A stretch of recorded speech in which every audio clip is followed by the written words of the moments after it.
Sometimes I get a really massive hit and the rod will bend all the way down. Woo! The goal is to get her out, tag her, and put her back. Immediately. It's a perfect summer day for fishing on Long Island. Massapequa's Chris Stefano knows the water at Tobay Beach very well. But what Chris is fishing for isn't your typical catch of the day. They're the top predators. You have to understand that without them, the whole food chain can diminish. Chris has been reeling in sharks for the last 3 years while standing on Tobay Beach. He estimates he's nabbed about 40, not to catch them, but to help them.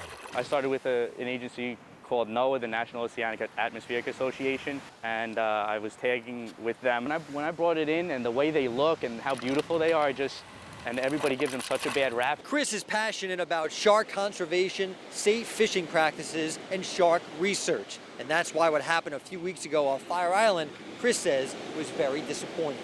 All Islip Town beaches are closed again this morning because of those apparent shark attacks on 2 kids. Big misconception of how that these sharks are so scary and they really do no harm. All of these shark attacks, so to speak, are accidental. But everything Chris is doing has a purpose. He casts each line near a sandbar where he believes the sharks congregate. And on this day, he was right. Two! We got 2! Twice. Ooh! I see her. Here. Careful. Ooh. All right. So I'm gonna tag her now. Take the measuring tape out. Go from the head. 55. Hold that, and we're gonna release her now. I relay that information and I mail it back to NOAA, and they can study these patterns. The sharks need us, and we need the sharks. Jamie Stewart, News 12, Long Island. A gruesome discovery inside a picturesque park. Police say they recovered the remains of a badly decomposed body in a shallow grave, believed to have been here at the Massapequa Preserve since 2016. Cops say the brutal murder was likely committed in the heavily wooded area by members of the MS-13 street gang. The body has not been identified yet by the medical examiner, but police say the victim is one of almost a dozen people killed by MS-13 across Nassau County since 2016. This war, if you will, that took place in 16 and 17, we recovered close to 11 victims, all most buried in shallow graves throughout Nassau County. We believe at this time we have recovered all the victims that we have been part of our investigation. Police say the wooded area is well known to them because back in 2017, police recovered the remains of 18-year-old Julio Esponce Gonzalez. 5 reputed MS-13 members have been charged in Esponce Gonzalez's death. Now, Nassau County Police and the DA's office will attempt to get justice for the family of this latest victim. All of our resources are being brought to bear so that we can make sure the people who are responsible for these gruesome, vicious, brutal murders are held fully accountable. They found the remains about 100 feet away from the original body that was found here back in 2017. Cops say it took a while because of the terrain. As we were digging, we were having water coming up underneath us.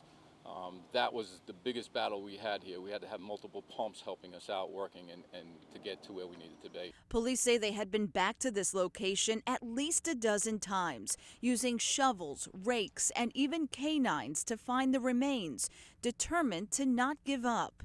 People who live around here who use the trail say this hits too close to home. For it to come this close in Massapequa's Seaford area, definitely surprised about that. In Massapequa, Antoinette Biordi, News 12, Long Island.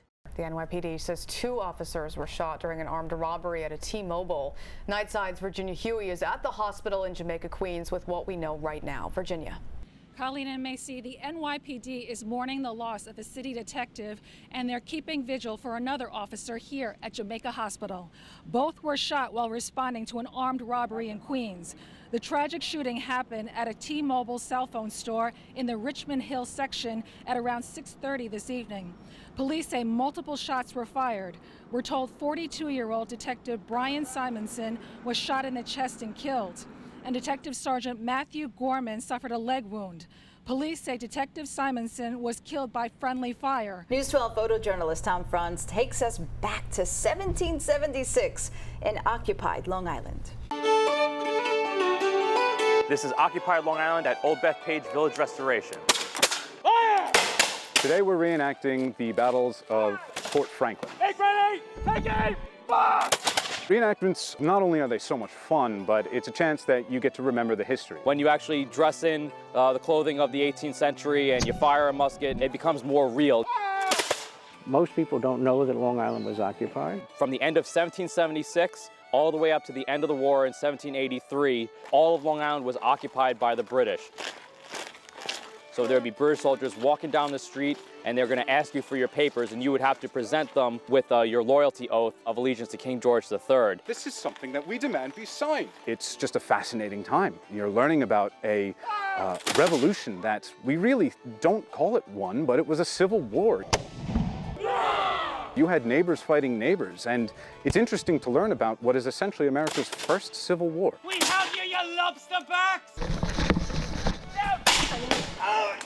Put a tourniquet on that man! Our country would not be here were it not for this. This is the start of our country, and it is also important to remember what had to be done to start this country. These are real people. The people that it affects are not only the soldiers, but the people who are living in the towns that they're fighting around. Get out of my house! What is the meaning of this? There were people here, the townsfolk, Long Islanders right here that had to live through this occupation. They had their own houses taken away from them. They're sacrificing and suffering as much as some of the soldiers are suffering. No, I will not! They're seeing history right in front of them. It's not a date in a textbook. It's an actual material thing. You'll get to learn how everyone had differing opinions then, just as they have differing opinions now.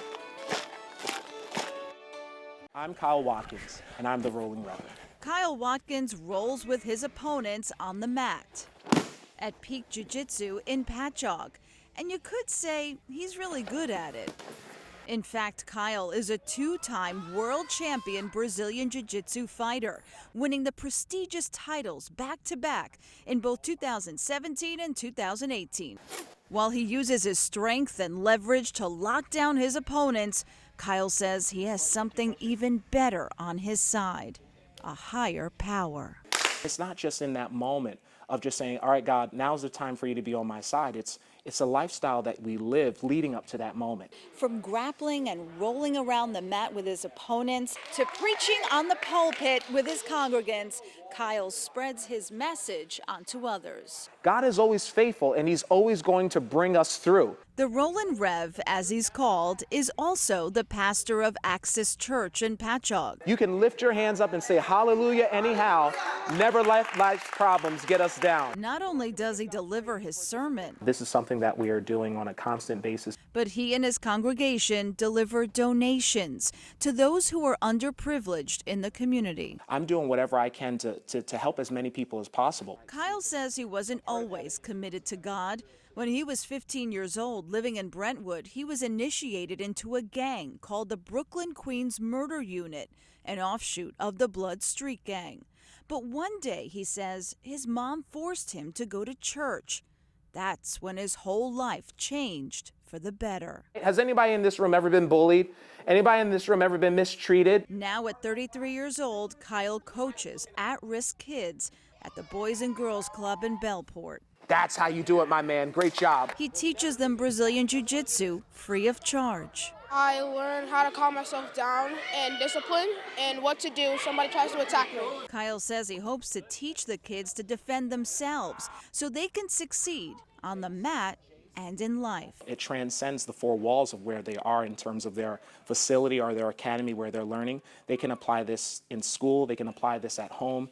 It's something that they can use anywhere they go. Grateful that through God and Jiu-Jitsu, he can set an example for a future generation. In Bellport, Antoinette Biordi, News 12, Long Island. Police were not taking any chances. Bomb squad members suiting up and entering a home along West Beach Street in Long Beach. This after officers earlier Friday morning say they discovered a chemical lab inside a detached garage. There was an active heat source, and there were chemicals that appeared to be cooking inside. The discovery triggering a massive hazmat response from multiple state, local, and county agencies. Police say officers discovered the lab after responding to a call of a man passed out on the lawn of the home around 8 a.m. He was taken to the hospital. His condition is unknown. Police evacuated nearby homes and closed West Beach Street as a precaution. Our protocols are, when we see something like that, to immediately evacuate, to back out. That is exactly what the officers did. Some neighbors were stunned. Like people say, you never think it's going to happen in your backyard, but here it is. It's hard to believe that it's, a few houses from your own house. Nassau County officials tell News 12 they are treating the equipment in the garage as a suspected drug lab. Though Long Beach police would not confirm that, agents from the Federal Drug Enforcement Agency were seen near the garage. We're not going to speculate on the lab yet. That'll be subject to the investigation that occurs after the hazardous situation is mitigated. From the large hazmat and police response, some neighbors theorized the lab was used to make drugs, which made others nervous about who was living in the home. If they're in there cooking stuff, they're walking around among us, and that's not, not good either. Well, still a very active scene out here in Long Beach. Now, Long Beach police tell me that they are in the slow and methodical process of examining and removing those hazardous chemicals from the garage. Meantime, they say the folks who were evacuated, their homes right around the outside of that garage, they have not been allowed back into their homes as of yet. Of course, the scene is ongoing, and we'll stay on top of it. We're live here in Long Beach. Andrew Enger, News 12, Long Island. Stone Colleen. Just trying to play good golf, and wherever that puts me, I'm going to be satisfied if I just go play one more good round. I've enjoyed being the Masters champion again, and the PGA was a quick turnaround, and unfortunately, I just didn't play well. As for Koepka, he has the largest 36-hole lead in PGA Championship history. Tiger said the way he's playing, there's no reason he can't add to his lead tomorrow. 2 down, 2 rounds to go. At Bethpage Black, Jamie Stewart, News 12 Sports. This is a normal day for Esty Ackerman. 4 days a week for about 2 hours. The 17-year-old from West Hempstead is a table tennis player and one of the best in the country. In the women's hard bat event, I attained my title of going all the way to getting the gold medal and saying that I am the best female hard bat player in America. She started playing when she was just 8 years old, right here in her basement with her father, Glenn. I said, why not ping pong? It's good hand-eye coordination, and we'll try it. And from that, we moved up from 15 minutes a night to an hour to 2 hours. From there, her table tennis career took off. Ackerman has showcased her skills in the U.S. Open and in the 2016 Rio Olympic trials. I truly thought that these are tournaments that I would dream to ever be a part of. When I'm competing on such a high stage, I love it. But it hasn't always been easy. Ackerman is the only Orthodox Jewish competitor in the U.S. Tennis Table Association, and the restrictions in her religion don't let her play on a national stage on Saturdays. Sometimes on Fridays, if I have matches and I really succeed and I keep going, it goes until Friday night. And I usually have to default sometimes. She's lost out on a few matches, but challenges aside, she has a new goal: to make it through the trials for the 2020 Olympic Games in Tokyo. I'm going up against literally the best woman in America. I know that it will definitely be tough, it will definitely be a fight, but this is my dream, and I hopefully can say that I can represent the United States in the Olympics. That's it. All set. Yeah, we're going surfing, Vivian. Today we are holding our second annual surf camp. Take my hand. There we go. For children with learning and physical disabilities. You ready? This is it. My fear was my son would not have the place to go or the sports to participate in without doing this. And what this has actually shown me by starting it and growing it and how quick it has grown, it's showing that the community around us wants it as much. Want to go a little bit closer? We got you, we got you. I'm gonna find it surfing. Stand up. Yeah! My son is on the autism spectrum, so things like this are just wonderful for him. Jake! Did I see you stand up? Yes. Yes, I did. How did that feel? Great. Yes. I need you guys going up and down the shore, finding a surfer who's coming in, cheering them on, and then helping them to shore. That was awesome, bud. The kids get so much attention and everything is run so well, so safe for the kids, and they really have a lot of fun. All right, here we go. The smiles on their faces, the high fives, they come for a 1-hour session, and throughout the day, they're still asking for more time. I think that says it all. You want to go again? Yes. It's not only them being able to get outside their comfort zone and go surfing, but also they're meeting new people. Go under, go under. Whoa! The surfing is the first time we did it, but we're definitely coming back again. That was fun! To see everyone in the water and having fun, doing something that they probably never would try on their own is the most uplifting experience that, we can have.